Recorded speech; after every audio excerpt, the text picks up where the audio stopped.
Je vais révéler quelque chose qui vous fera remettre en question chaque décision que vous pensez avoir prise librement dans la vie. À ce moment-là, alors que vous lisez ces mots, le choix de continuer la lecture ou d'arrêter, la réaction émotionnelle que vous ressentez à ce que je dis, même les pensées qui surgissent en interne en commentant le contenu, rien de tout cela n'est aussi libre que vous le pensez. Mais il s'agit de l'exécution d'une programmation si profonde et invisible que vous la confondez avec votre propre identité. Un script écrit à travers des milliers d'années de causalité karmique qui détermine actuellement comment vous traitez l'information. Quelles croyances vous acceptez ou rejetez? Quoi? Des émotions surgissent. Quelles actions vont-elles entreprendre ensuite?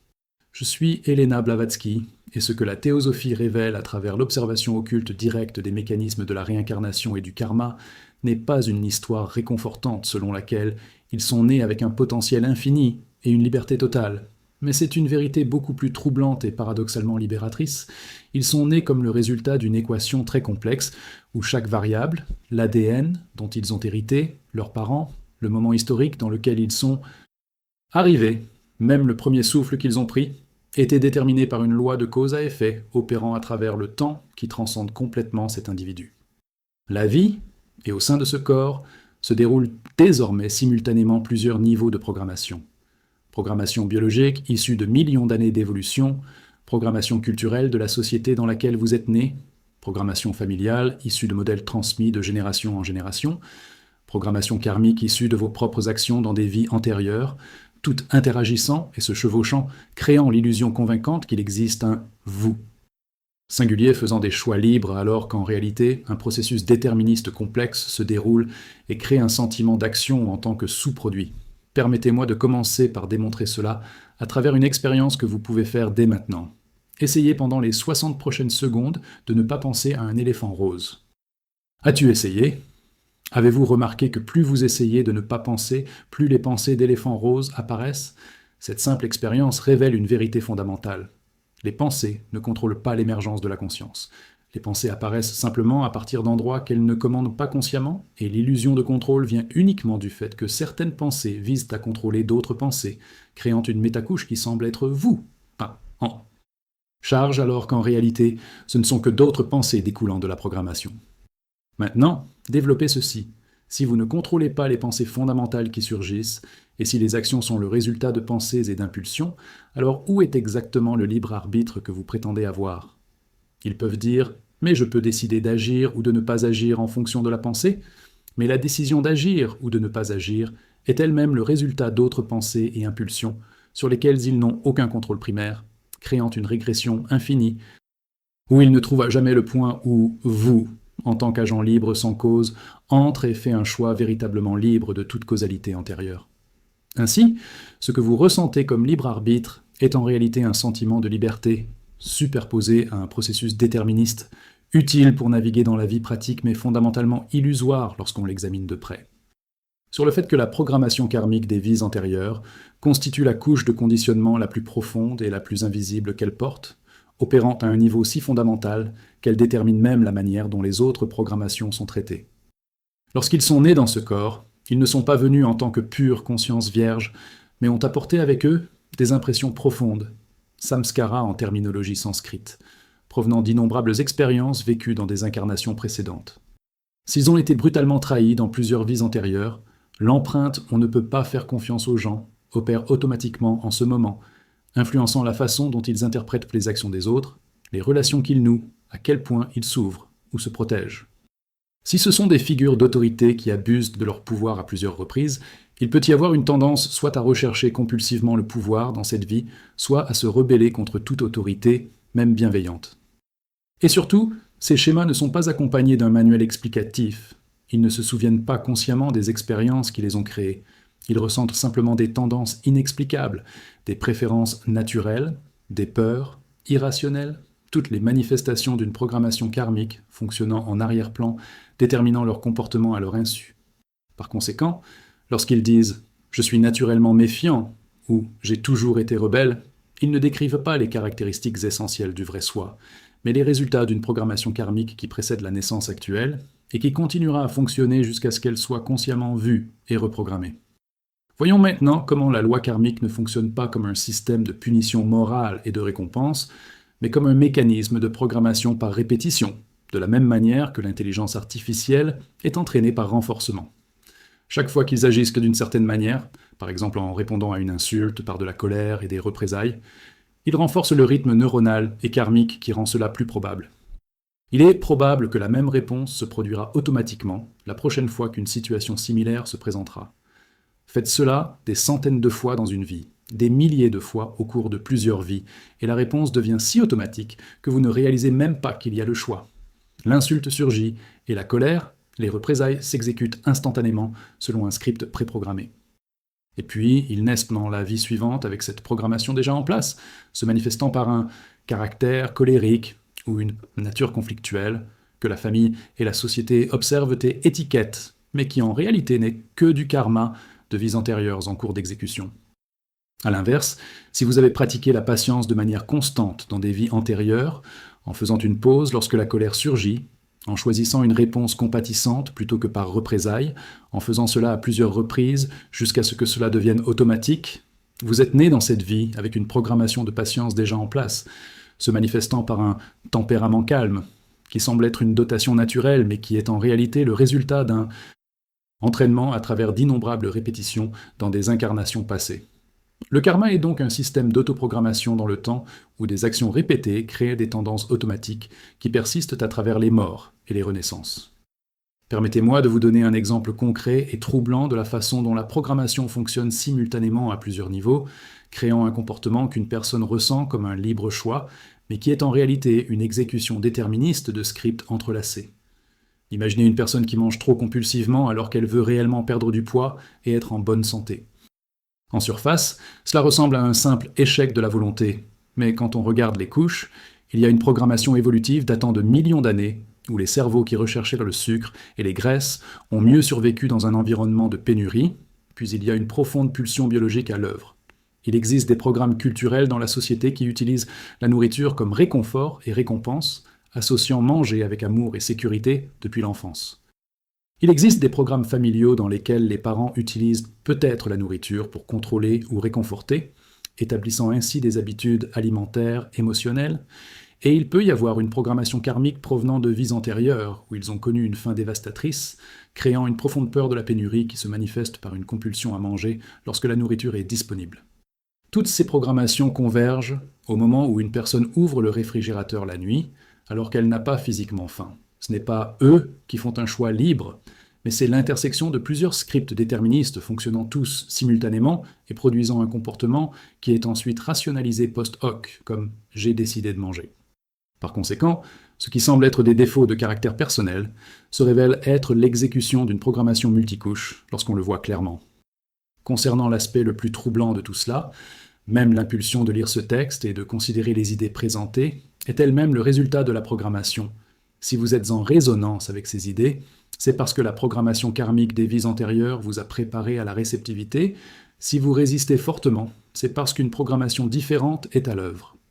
Il n'y a pas de « vous » neutre et libre qui évalue objectivement et décide ensuite de croire ou non. Il y a juste une programmation réagissant aux entrées selon des modèles établis. Et même reconnaître cela, même avoir l'idée « oh oui, je suis programmé », n'est qu'un résultat de programmation supplémentaire. Cela n'atteint pas un point de vue libre et non programmé. Il s'agit là d'une régression infinie, vertigineuse. Toute tentative d'identification de la programmation est elle-même programmée. Chaque effort pour échapper au déterminisme est déterminé. Chaque sensation de liberté est produite par des causes indépendantes de tout contrôle. La question n'est donc pas de savoir s'ils sont programmés. Évidemment, ils le sont à un degré bien plus grand que ce que l'ego peut facilement admettre, mais plutôt s'il existe un moyen d'échapper ou de transcender la programmation, plutôt que de simplement l'échanger contre quelque chose de différent. Parlons maintenant de la différence cruciale entre reconnaître la programmation à partir d'une position de désespoir nihiliste et une position d'éveil spirituel. Lorsqu'ils voient pour la première fois l'extension de la programmation qu'ils transportent, ils peuvent sombrer dans le fatalisme.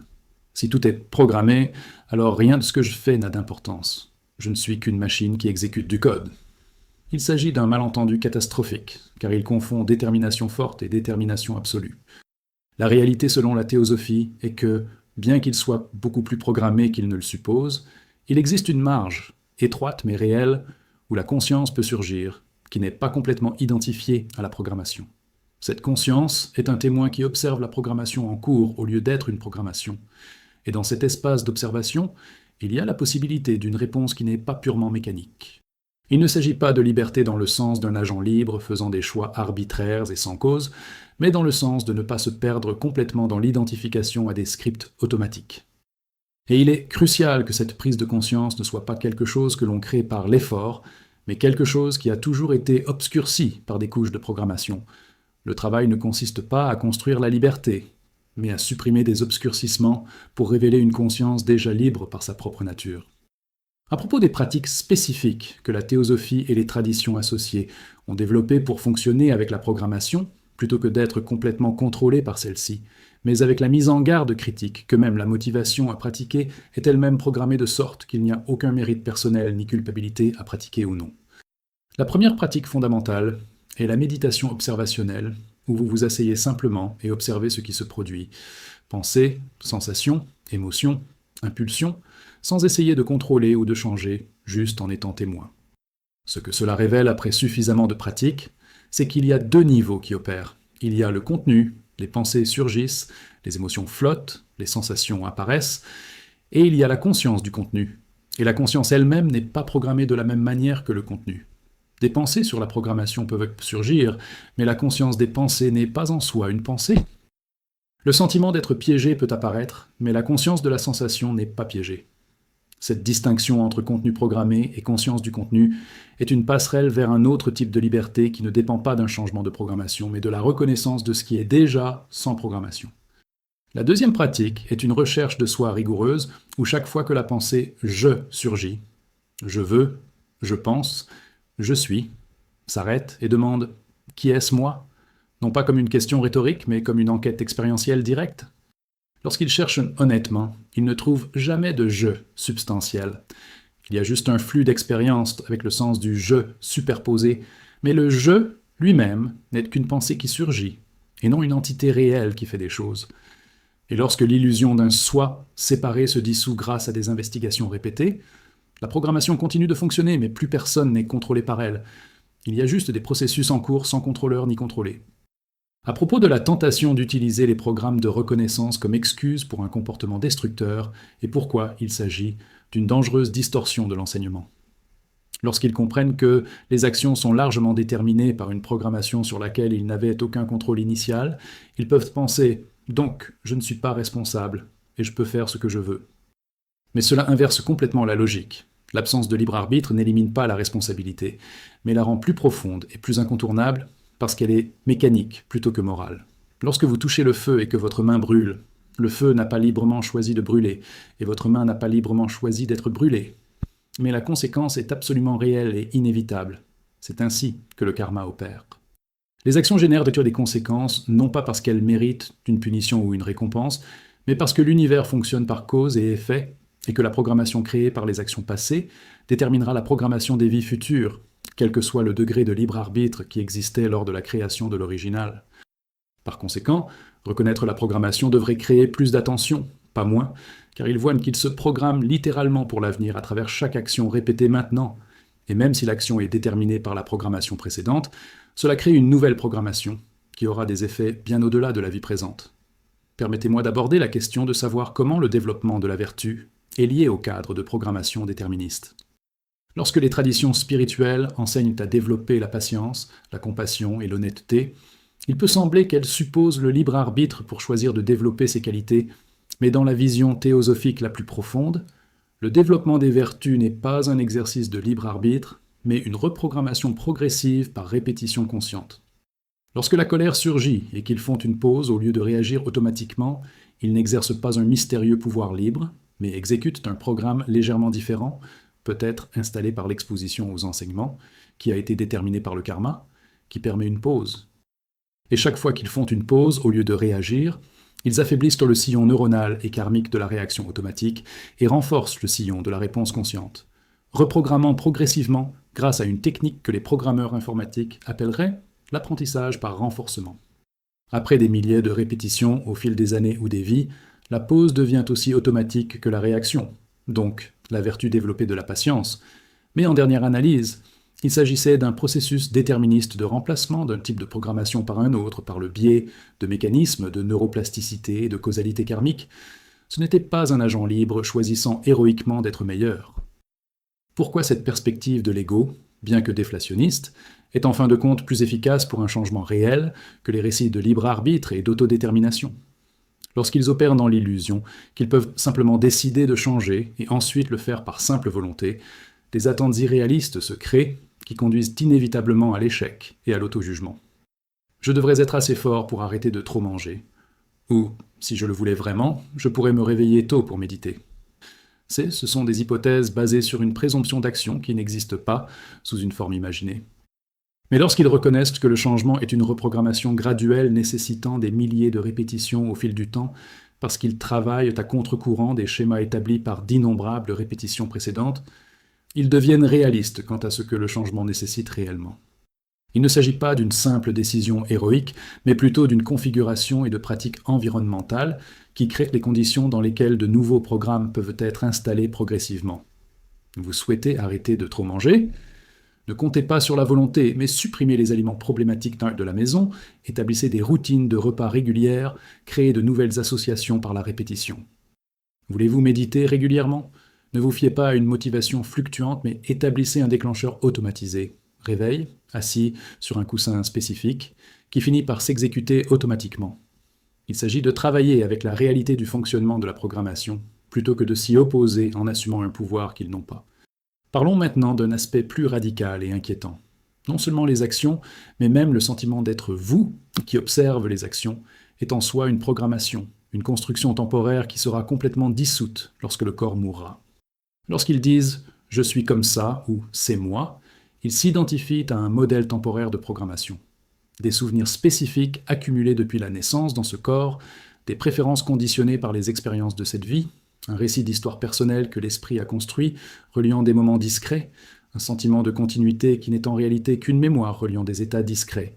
Et tout cet ensemble, appelé « je » ou « personnalité », n'est pas permanent, mais est comme un logiciel fonctionnant temporairement sur du matériel qui finira par être éteint. Ce qui se réincarne, ce n'est pas vous en tant que personnalité complète, mais c'est l'essence distillée d'expériences incarnées sous forme de tendances à des niveaux de conscience plus profonds, qui prendront ensuite une personnalité complètement différente lors de la prochaine incarnation. Ainsi, en dernière analyse, il n'y a pas de vous permanent programmé, mais il n'y a qu'une programmation qui se produit sans programmation permanente, le processus de causalité se déployant à travers des formes temporaires qui surgissent et se dissolvent à mesure que la causalité se poursuit inexorablement, sur la façon dont cette compréhension devrait générer une immense compassion plutôt que du jugement lorsqu'ils constatent un comportement destructeur chez eux-mêmes ou chez les autres. Lorsqu'ils comprennent qu'une personne qui agit mal ne choisit pas librement d'être mauvaise mais est exécutée par une programmation qu'elle n'a ni choisie ni comprise, comment peuvent-ils juger moralement ? Il existe toujours un besoin de conséquences et de limites appropriées pour se protéger du préjudice, mais le poison du jugement moral, c'est une mauvaise personne qui mérite de souffrir, s'avère être basé sur une mauvaise compréhension du fonctionnement réel de l'action humaine. Et surtout, la même compassion doit être accordée à eux-mêmes lorsqu'ils ne parviennent pas à respecter leurs idéaux. Non pas parce que l'échec doit être accepté passivement, mais parce que l'autoflagellation, basée sur l'hypothèse qu'ils devraient avoir plus de contrôle qu'ils n'en ont en réalité, ajoute une couche de souffrance sans produire de changement. Mieux vaut une observation neutre. Ce modèle est en cours d'exécution, ce sont des causes qui le maintiennent, ce sont des conditions qui pourraient créer une programmation alternative. Vous traitez comme un programmeur traiterait le code qui a besoin d'être débogué plutôt que comme un juge moral condamnant un criminel. Laissez-moi vous donner des conseils sur la façon de vivre pratiquement avec une reconnaissance profonde de la programmation sans tomber dans la paralysie ou le nihilisme. Reconnaissez d'abord que même la réponse à cet enseignement est programmée. Si vous êtes inspiré à étudier la programmation vous-même, la programmation facilite cela. Si cela crée de la résistance et du rejet, une programmation différente s'opère. Il n'y a aucun mérite ni blâme dans l'une ou l'autre des réponses, car les deux sont le résultat d'une causalité. Deuxièmement, continuez à vivre et à faire des choix, mais sans l'illusion que les choix sont aussi libres que l'ego le suppose. Des processus de délibération ont lieu, des préférences émergent, des actions sont prises, le tout dans le cadre d'un flux déterministe, où ils peuvent influencer, mais pas fondamentalement contrôler. Troisièmement, utilisez la compréhension de la programmation pour créer des conditions habiles, plutôt que de compter sur la volonté. Si vous voulez changer les modèles, ne décidez pas héroïquement, mais établissez l'environnement et les pratiques qui rendent le changement plus probable, en travaillant avec les mécanismes de la reprogrammation. Quatrièmement, développez une compassion à la fois pour vous-même et pour les autres, car tout le monde ne fait que ce qui est possible, étant donné les causes à l'œuvre, même lorsque ce n'est que du possible qui est destructeur ou douloureux. Et cinquièmement, maintenir le paradoxe d'agir comme si les choix étaient importants, parce qu'ils déterminent la programmation future en créant de nouvelles causes, tout en reconnaissant que les choix eux-mêmes sont déterminés par une programmation antérieure. C'est une tension créatrice que la théosophie entretient, plutôt que de s'effondrer dans un libre arbitre absolu ou un déterminisme absolu.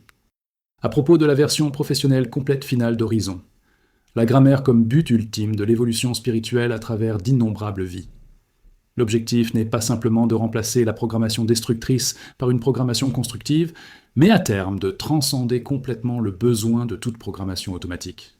Cela ne signifie pas cesser d'agir, mais plutôt agir avec une sagesse spontanée qui répond de manière appropriée à chaque situation unique, sans être liée par les schémas du passé.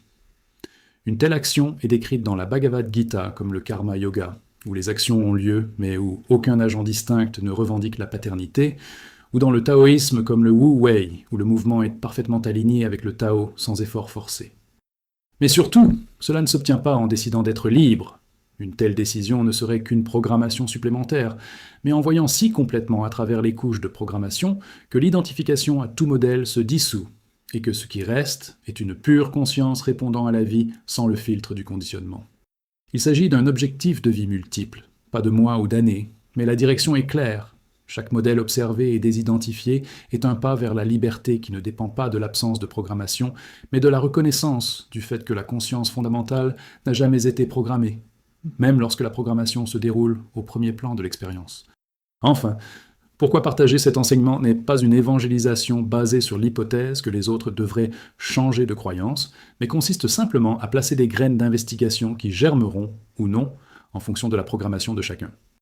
Si ces mots résonnent et inspirent une enquête sur sa propre programmation, c'est le résultat de cause. Le karma des vies antérieures a créé la réceptivité, les circonstances présentes ont fourni une exposition, une programmation spécifique permet la considération plutôt que le rejet automatique.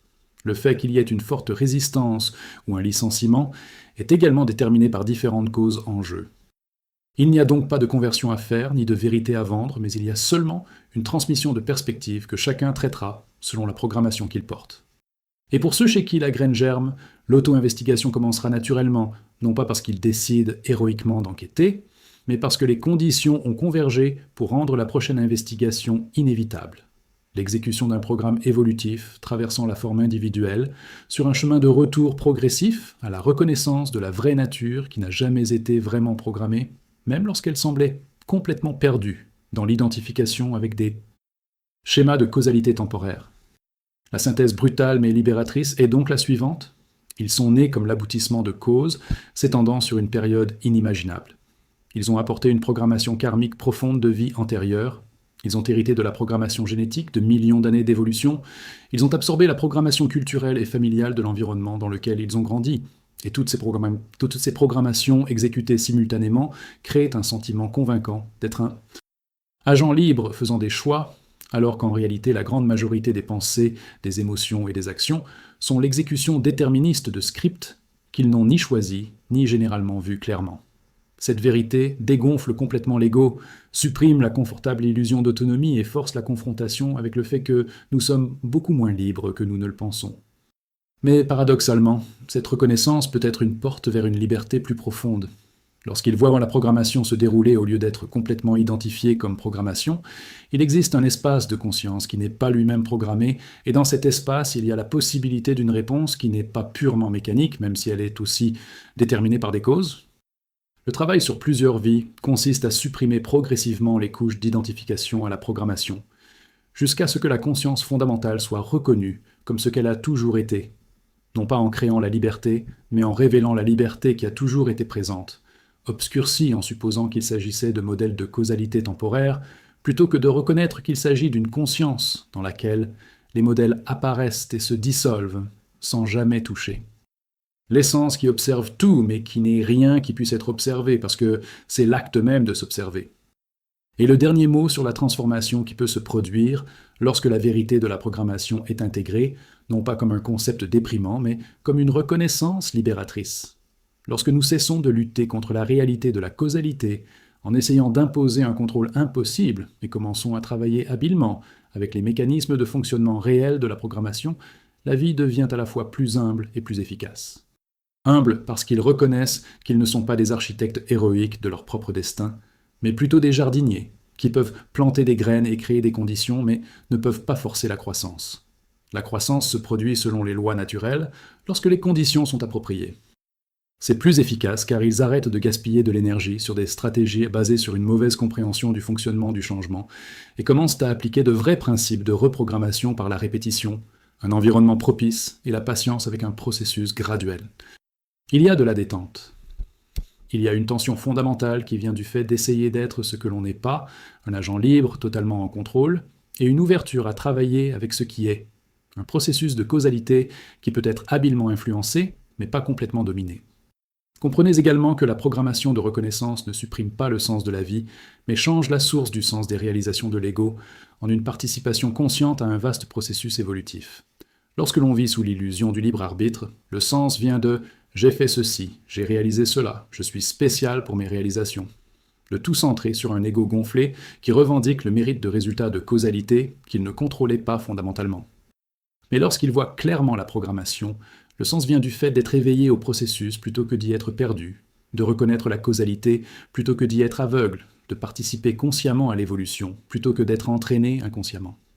Et paradoxalement, cette signification est plus profonde et plus stable, car elle ne dépend pas du fait que l'ego soit spécial ou réussi, mais vient simplement de la clarté de voir comment les choses sont et de l'alignement avec la réalité, plutôt que de la résistance basée sur l'illusion.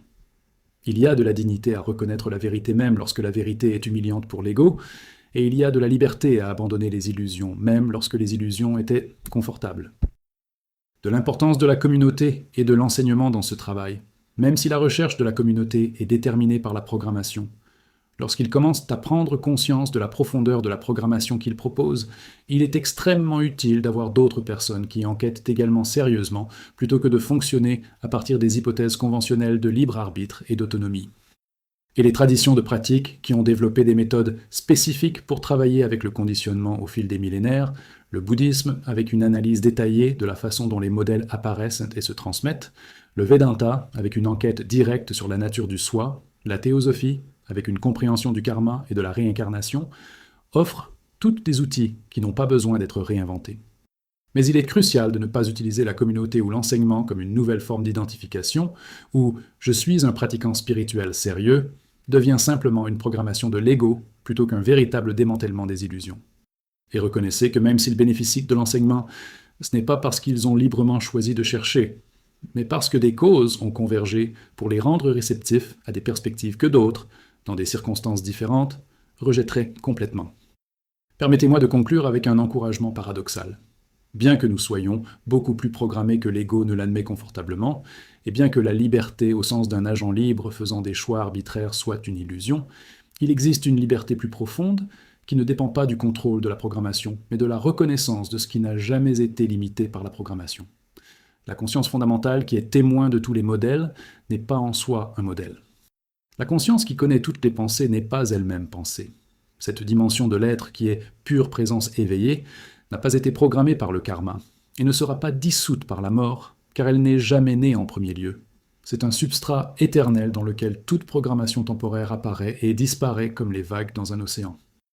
Et le travail de plusieurs vies à travers d'innombrables incarnations consiste à éliminer progressivement les couches d'identification avec les vagues jusqu'à ce que l'océan soit reconnu, un processus déterministe d'évolution de la conscience qui passe inexorablement mais lentement de l'identification complète à la programmation, à la reconnaissance de la conscience qui transcende toute programmation, même si la programmation continue de fonctionner à des niveaux relatifs d'existence.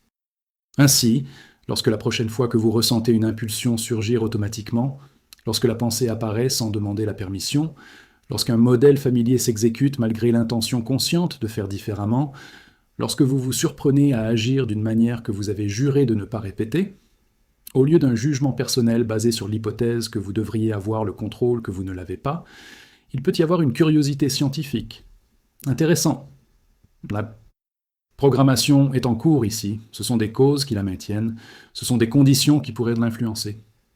Et progressivement, grâce à une observation sans jugement, l'espace commence à s'ouvrir entre la conscience et la programmation. Non pas un espace que vous créez grâce à l'effort, mais un espace qui a toujours été présent, obscurci par une identification totale au modèle. Dans cet espace, il existe une liberté qui ne dépend pas d'un changement de programmation, mais de la reconnaissance de ce qui observe la programmation, sans être une programmation.